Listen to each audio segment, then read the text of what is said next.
Assalamualaikum warahmatullahi wabarakatuh. Salam sejahtera, salam sehat kita semuanya. Perkenalkan, nama saya Deliati, salah satu dosen program studi bimbingan konseling Fakultas Keguruan Ilmu Pendidikan Universitas Muhammadiyah Sumatera Utara. Izinkan saya untuk menyampaikan sertifikasi dosen SMART 2022 tentang pernyataan diri dosen dalam unjuk kerja Tridharma Perguruan Tinggi. Mata kuliah yang saya ampu yaitu Konseling Lintas Budaya yang berbobot 3 SKS di semester genap mahasiswa semester 6. Salah satu mata kuliah wajib program studi bimbingan konseling. Selanjutnya saya akan menyampaikan tahapan-tahapan tentang pengajaran dengan menggunakan DAI, delivery, interaction, dan assessment pada mata kuliah yang akan saya ajarkan. Pertama, saya lakukan dengan penyampaian bahan materi pembelajaran yang berupa absen, mengirimkan PowerPoint di saat menyampaikan materi, modul untuk dibaca dan dipahami mahasiswa, video pembelajaran yang dilihat di YouTube, kontrak perkuliahan di awal pertemuan. Selanjutnya, interaction yang saya lakukan melalui diskusi berbasis teks pada e-learning atau metode dari Zoom dan WA Group, yaitu berupa tanya jawab menggunakan forum diskusi di e-learning, mengirimkan PowerPoint mahasiswa melalui asesmen di saat akan melakukan diskusi kelompok. Asesmen, penilaian yang saya lakukan di sini adalah menggunakan melalui tugas dan kuis yang diberikan kepada mahasiswa setiap akhir pertemuan. Setiap pertemuan saya sebagai dosen mata kuliah konseling sudah wajib mencantumkan informasi pada e-learning yaitu nama dosen, waktu pelaksanaan proses belajar mengajar, dan pokok bahasan materi perkuliahan. Penilaian akhir pembelajaran saya memberikan ada persenan. Yang pertama, tatap muka 30%, ditambah tugas terstruktur 30%, tugas mandiri 30%, attitude 10%. Tujuan mempelajari mata kuliah ini pertama yaitu memahami ragam budaya yang dapat mempengaruhi perilaku individu dan kelompok. Yang kedua, memahami dan menunjukkan sikap menerima terhadap perbedaan sudut pandang subjektif antara konselor dengan konseling, peka, toleransi, dan responsif terhadap perbedaan budaya konseling. Menerapkan prinsip-prinsip konteks lintas budaya dalam bimbingan dan konseling. Baiklah, di sini saya akan menjelaskan tentang deskripsi mata kuliah, penyajian tentang kemampuan telaah secara multidisipliner, menangani konseling berbasis budaya, hubungan dengan kajian-kajian budaya, psikologi lintas budaya, tema-tema sentral dalam konseling lintas budaya, kepekaan budaya, bias-bias budaya, hubungan antara konselor klien sebagai sebuah variabel dalam konseling. Selanjutnya, hambatan budaya, pendekatan pelaku menganalisis paradigma baru, pengembangan kompetensi multikultural. Di sini saya akan menyampaikan atau memaparkan materi perkuliahan dari pertemuan 1 sampai pertemuan 14. Materi dasar-dasar lintas budaya, latar belakang konseling lintas budaya, azas-azas, prinsip dan hambatan konseling lintas budaya, dimensi-dimensi budaya dalam konseling lintas budaya, konselor dalam konseling lintas budaya, kepribadian dalam konseling lintas budaya, komunikasi dalam lintas budaya. Selanjutnya, pertemuan ke-14 yaitu menyusun, mengumpulkan laporan kegiatan praktek konseling lintas budaya di lapangan. Salah satu materi video saya ini akan mengajarkan materi perkuliahan komunikasi lintas budaya, di mana ini adalah penjabaran pertemuan yang ke-13. Pembahasan tentang materi komunikasi lintas budaya Adapun capaian pembelajaran yang akan disampaikan yaitu mahasiswa mampu mengetahui pengertian, tujuan, manfaat komunikasi dalam lintas budaya. Mahasiswa mampu memahami efektivitas komunikasi dalam lintas budaya. Mahasiswa mampu menguraikan aspek-aspek komunikasi dalam lintas budaya. Mahasiswa mampu menjelaskan alasan mempelajari komunikasi lintas budaya. Sistem pengajaran yang saya gunakan, blended learning melalui media e-learning, Google Meet, Zoom, serta WA Group. Metode pembelajaran yang saya gunakan adalah daring, yaitu ceramah, diskusi, project basic team, yaitu menggunakan tim kelompok dalam penyampaian materi. Selanjutnya saya akan memaparkan cuplikan video pengajaran saya pada mata kuliah komunikasi lintas budaya secara daring dan luring. Ya. Assalamualaikum warahmatullahi wabarakatuh. Mana ibu semuanya? Waalaikumsalam warahmatullahi wabarakatuh. Ya, semuanya sehat ya. Baiklah. Iya, Bu. Untuk pertama sekalinya kita marilah membaca doa pembuka. Sama-sama kita baca, ayo. Ya, bismillahirrahmanirrahim. Raditu billahi robba wa bil islami dina wa bi Muhammadin nabiyya wa rasulullah. Ya, mic-nya dibuka semua. Mic-nya dibuka semuanya. Mikrofonnya dibuka semuanya ya. Lanjut. Baiklah. Ibu absen, nama-namanya ya. Aulia. Hadir, Bu. Sulistiani. Hadir, Bu. Ratih. Hadir, Bu. Romauli. Romauli. Hadir, Bu. Saripah. Hadir, Ibu. Si Quratul Ain. Hadir, Bu. Ya, baiklah. Untuk masuk pada perkuliahan kita hari ini, coba Ibu mau mereview, flashback kembali materi yang lalu. Materi yang lalu itu, pertemuan ke-12 itu, materinya apa? Kepribadian dalam konseling lintas budaya, Bu. Iya, kepribadian, konseling lintas budaya. Apa sih kepribadian konseling lintas budaya itu? Jadi, Bu, kepribadian konseling lintas budaya itu kayak itu bersifat dinamis, Bu. Jadi semakin banyak dipelajari oleh individu tersebut, maka akan semakin banyak pula atau semakin berubah pula perilaku dari individu tersebut. Iya, bagus. Kemudian apa yang kita lihat dari perilaku pribadinya individu tersebut atau masyarakat tersebut? Cara berbicara, cara dia bersikap, atau cara dia menghadapi sesuatu gitulah, Bu. Iya, bagus ya. Oke, baiklah, untuk selanjutnya kita masuk kepada materi komunikasi dalam lintas budaya. Apa itu komunikasi dalam lintas budaya? Yaitu adalah di mana adanya suatu ide atau perubahan. Ini Ibu screenshot bentar ya, Ibu kirim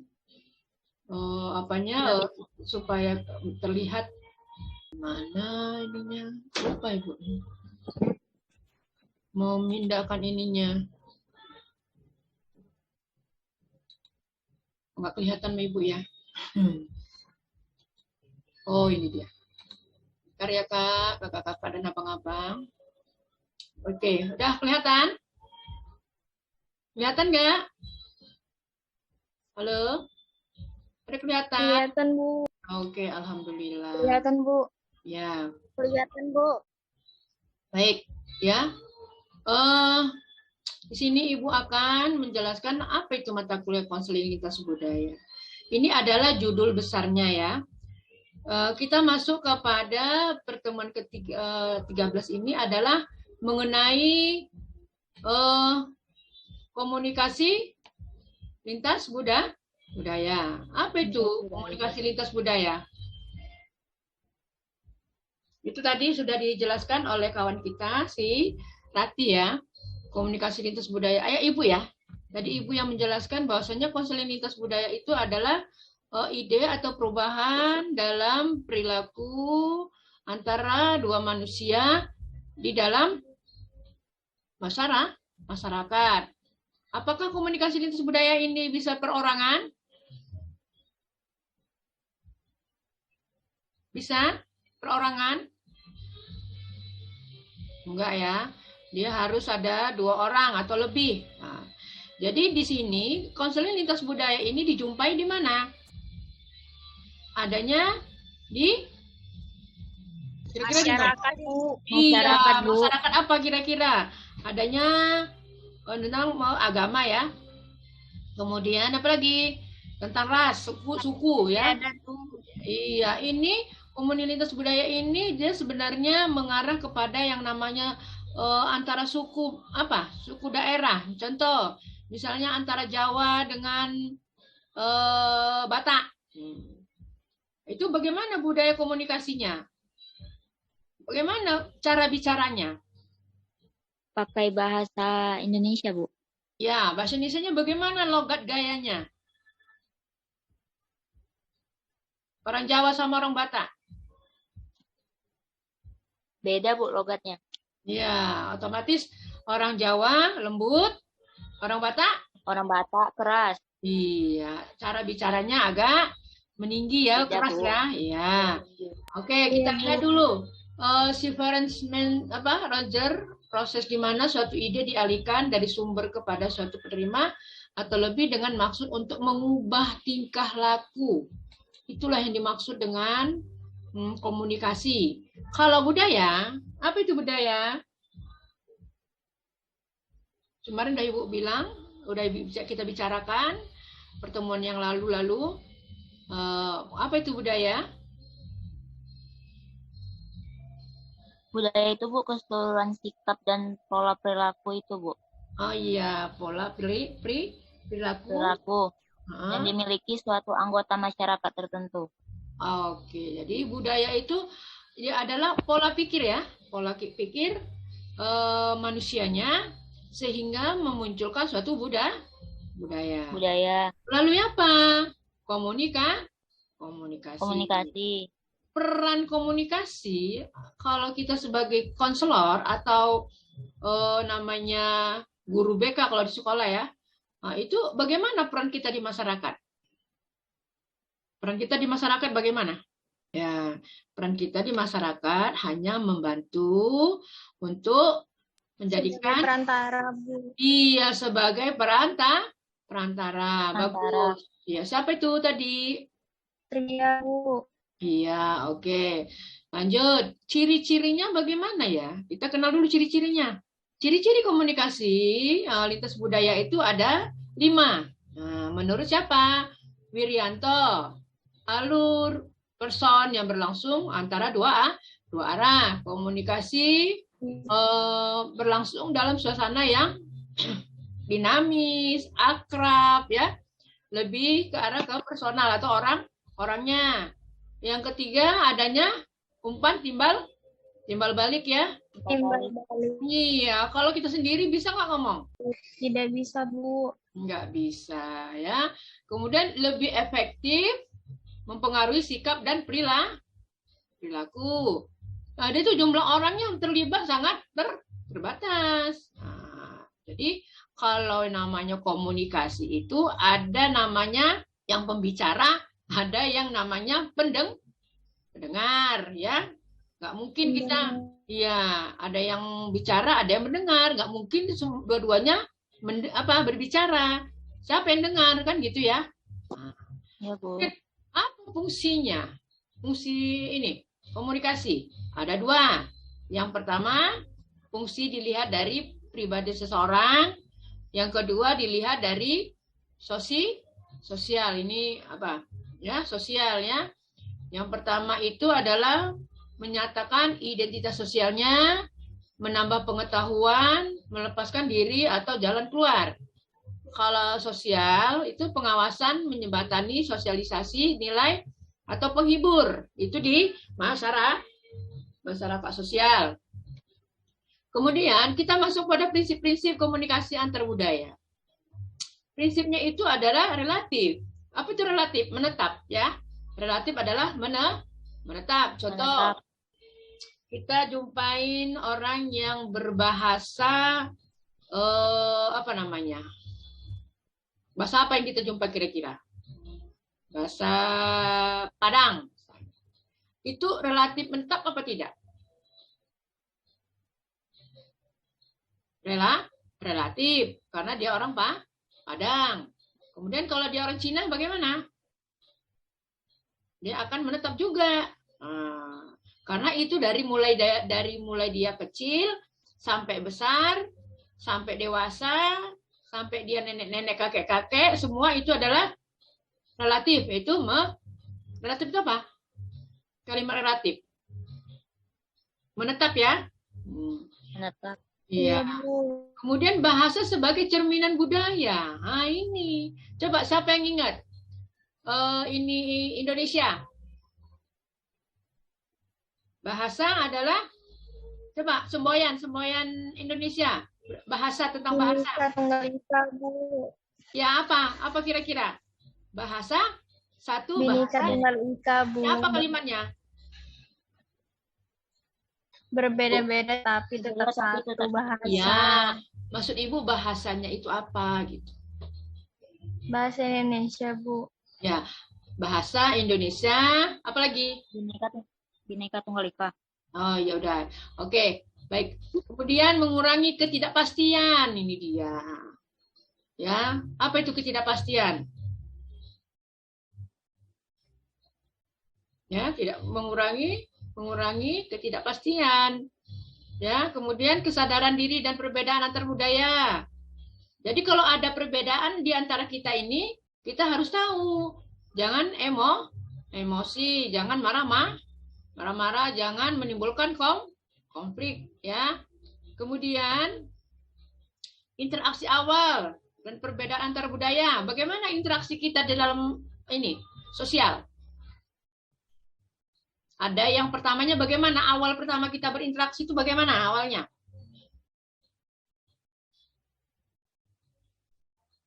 Nah, awalnya pertamanya bagaimana? Ya, otomatis segan, malu, ya. Aku nggak kenal sama dia. Lama-lama kok jadi kenal, ya? Lama-lama kok jadi akrab. Contoh, Ananda semua di kampus. Ya, kita masih kuliah. Kira-kira apa yang terjadi? Pertama kali masuk kuliah dan kita masuk kelas, apa yang terjadi?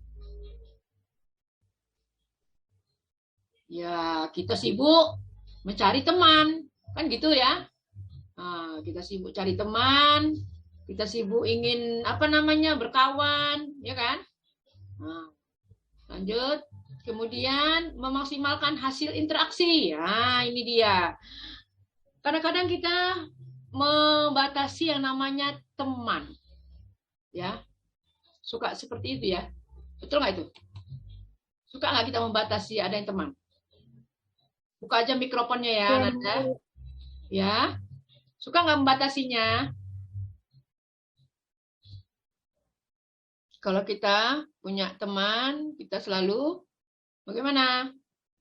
Membatasi, ya. Tidak semuanya bisa kita berteman. Oke, lanjut. Lanjut kita masuk kepada aspek-aspek komunikasi lintas budaya. Kira-kira apa ya aspek-aspeknya? Adanya keterbukaan, empati, sikap suportif, sikap positif, kesetaraan. Kemudian hambatannya itu apa aja? Rupanya punya hambatan rupanya. Fisik, budaya, persepsi, motivasi, pengalaman, emosi, bahasa, nonverbal, kompetisi. Inilah yang menyebabkan bahwasanya kita ini sering salah pengertian, sering memunculkan konflik, ya, di antara sesama kita orang Indonesia. Nah, kenapa orang lain, orang negara lain itu jarang konflik? Karena mereka mempunyai aturan-aturan dalam komunikasi. Contoh, negara apa yang damai? Coba Ibu tanya dulu. Yang kehidupan masyarakatnya sejahtera. Negara apa? Negara Swiss, Bu. Oh, negara Eropa. Ya, Eropa itu orangnya nggak ada seperti kita, sejahtera hidupnya. Ya, kalau kayak kita ini banyak yang kayak mana? Ya, banyak kurang ilmunya, banyak egoisnya, banyak emosinya. Ya, lanjut. Ini yang aspek ini komunikasi lintas budaya tadi ini, keterbukaan itu siapa yang memegang ini? Orang konselor. Harus ada empati, harus ada sikap sportif, sikap positif, kesetaraan. Jadi seorang guru BK atau konselor harus memiliki yang namanya 5 ini di masyarakat yang punya budaya. Ya, lanjut. Oke, kira-kira bagaimana menurut Ananda semuanya? Apakah sudah ada yang apakah sudah paham atau bagaimana? Silakan. Nanti Ibu kasih kuis ya. Pertanyaan. Paham, Bu. Ya, alhamdulillah. Lanjut. Paham, Bu. Ya. Baiklah. Ini sekarang Ibu akan keluar. Mau keluar dulu, nggak bisa keluar.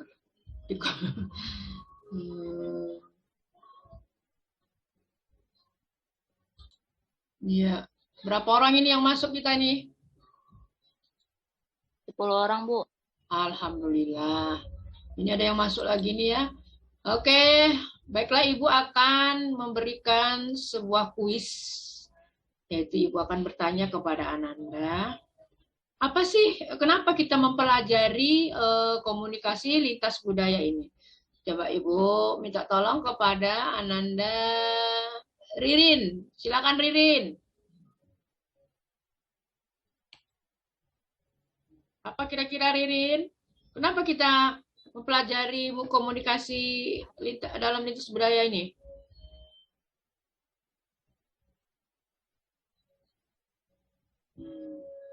Oke, silakan. Yang lain, siapa yang bisa menjawabnya? Pertanyaan Ibu. Karena dapat menciptakan keselarasan Sebutkan namanya dan ya. Bu. Sebutkan namanya. Aulia, Bu. Ya, silakan Aulia. Karena kita dapat menciptakan keselarasan dan kebersamaan, Bu. Selain itu juga dapat saling memahami sisi-sisi perbedaan antara individu. Iya, bagus. Ya, selanjutnya setiap masyarakat itu mempunyai keragaman kelas sosial ya. Kenapa kelas sosial itu bisa menjadi suatu konflik atau pertikaian itu disebabkan oleh apa? Oke, silakan. Siapa yang bisa jawab?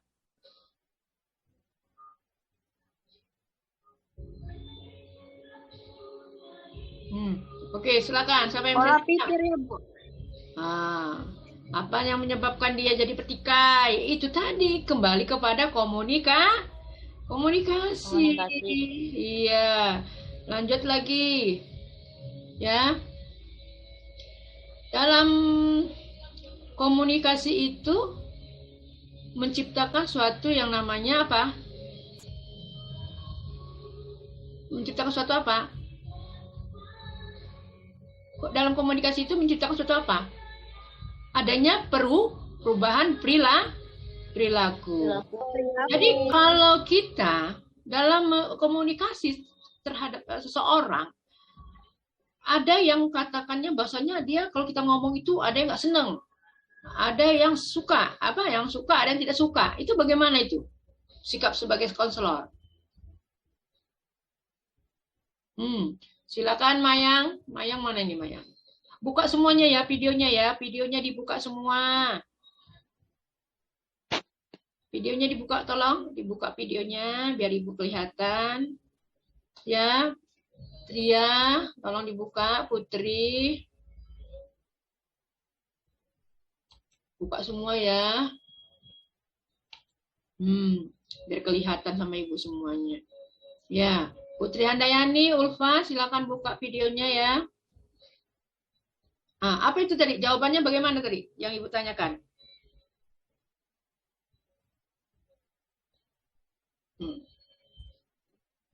Oke. Siapa yang mau bisa menjawab? Siapa yang bisa menjawab? Silakan. Astri buka ininya, videonya coba. Ayo buka videonya semua. Ya. Bagaimana kalau menurut Astri? Kalau ada muncul satu konflik dalam kamu berteman, apa yang kamu lakukan? Astri?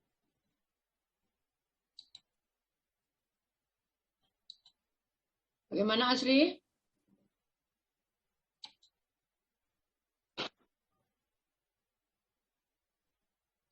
Oke, siapa lagi? Rati, silakan Rati jawab.